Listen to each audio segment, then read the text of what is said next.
அன்பார்ந்த இறைமக்களே, கிறிஸ்துவின் மறுப ஜபக்குழுவின் வாயிலாக இன்று உங்களை சந்திப்பதில் நான் பெரும் மகிழ்ச்சி அடைகிறேன். மக்களை, சந்தோஷமாக இருக்கீங்களா? நிறைவாக இருக்கீங்களா? மகிழ்ச்சியாக இருக்கீங்களா? மன அமைதியாக இருக்கீங்களா? மக்களே, ஒவ்வொரு அதிகாரமாக நாம் எடுத்து வாசிக்கும்போது அதில் ஒரு நிறைவான அர்த்தத்தை நாம் உணர்வோம். நாம் உணர்கிறோமா? அப்படி உணர்ந்தால் நீங்கள் பேறு பெற்றவர்கள். இன்றவர் நமக்கு என்ன இறைவார்த்தை தருகிறார் பார்ப்போமா? திருத்தூதர் யோவான் எழுதிய முதல் திருமுகம் அதிகாரம் 5 இறை வார்த்தை 4-8 முடிய. ஏனெனில் கடவுளிடமிருந்து பிறக்கும் அனைத்தும் உலகை வெல்லும். உலகை வெல்வது நம் நம்பிக்கையே. இயேசு இறைமகன் என்று நம்புவோரை தவிர உலகை வெல்வோர் யார்? நீராலும் இரத்தத்தாலும் வந்தவர் இயேசு கிறிஸ்து. அவர் நீரால் மட்டுமல்ல, நீராலும் இரத்தத்தாலும் வந்தவர் என தூய ஆவியார் சான்று பகர்கிறார். தூய ஆவியாரே உண்மை. எனவே சான்று அளிப்பவை 3 இருக்கின்றன. தூய ஆவியும் நீரும் இரத்தமுமே அவை. இம்மூன்றும் ஒரே நோக்கம் கொண்டவை.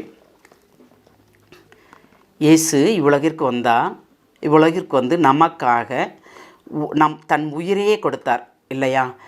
அவ்வளவு இரத்தத்தை சிந்து கடைசியில் நீரையும், தன் உடம்பில் உள்ள ஒரு துளி நீரையும் அவர் கொடுத்தார். அந்த இறுதி நேரத்தில் கூட அற்புதங்கள் செய்தார். அவர் மரித்த பிறகு, உயிர்த்த பிறகு, அதற்கப்புறம்தான் தூய ஆவியார் வருகிறார். அப்போ ஆவியாரும் நீரும் இரத்தமும் 3 ஒன்றே, ஒருவரை சார்ந்ததே.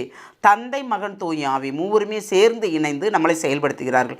அப்போ நாம் அவரோடு இணைந்திருக்கும்போது, இயேசுதான் இறைவன் என்று நாம் நம்பும்போது, அறிக்கையிடும்போது, அவர் நம்மளோடு கூட சேர்ந்து செயல்படுகிறார்.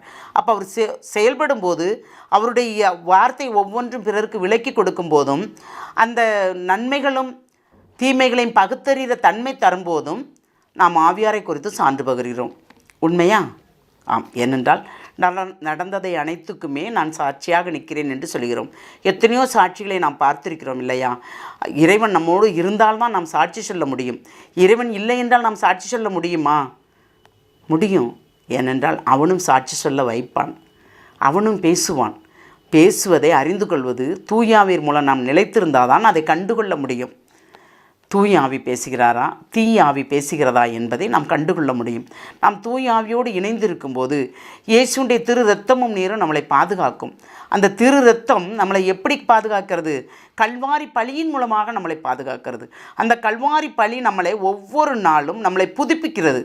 அந்த புதுப்பித்தல் தான் இறைவனோடு ஒன்றிக்கிற கிருவியாக நமக்கு அமைக்கிறது. இந்த இறை சிந்தனையோடு நாம் இறைவனோடு இருக்கிறோமா? அவரோடு புதுப்பிக்கப்படுகிறோமா? அவரோடு ஒன்றித்து வாழ்கிறோமா? இதை சிந்திக்க அழைக்கிறார் இறைவன். ஒரு விசை சிந்திப்போமா? எல்லாம் உள்ள இறைவா, ஆமாண்டவரே, உங்கள் மகனை எங்களுக்கு தந்து அதன் மூலமாக எங்களை தெரிந்து கொண்டீர். அந்த தெரிந்து கொண்டதற்கு அப்புறமும் நாங்கள் உம்மை அறிந்து கொள்ளவில்லை என்றால், ஆமாண்டவரே, அதில் வருகின்ற துன்பங்களும் துயரங்களும் வேதனைகளும் வாதைகளும் எங்களை சார்ந்ததாகவே இருக்கும். எங்கள் பாவத்தின் பொருட்டு தான் அனைத்து இருக்கும் ஆண்டவரே. அதனால் நீர் அதை நாங்கள் பாவத்தில் விழாதவாறு தூயாவின் மூலமாக உம்முடைய திரு இரத்தத்தால் எங்களை கழுவி சுத்திகரித்தீரே ஆண்டவரே. அந்த சுத்திகரிப்பு இப்பொழுது நாங்கள் உம்மோடு இணைந்திருக்கும்படி செய்கிறது ஆண்டவரே. அந்த இணைந்திருத்ததில் பிறரையும் உம்மோடு இணைக்கும்படி எங்களை வலியுறுத்துகிறது ஆண்டவரே. அந்த வலியுறுத்தல் தான் நாங்கள் இப்படி வாழ்வதற்குண்டான ஆற்றலை வலிமையும் தருகிறது. இந்த வலிமையை நீர் தந்த கிருபைக்கு நன்றி கூறி எங்கள் அனைவரையும் முழுமையாக உடைய இரக்கத்துக்குள் ஒப்புக் கொடுக்கிறோம். ஜெபங்கேக்கும் நல்ல பிதாவே. ஆமேன், ஆமேன், ஆமேன்.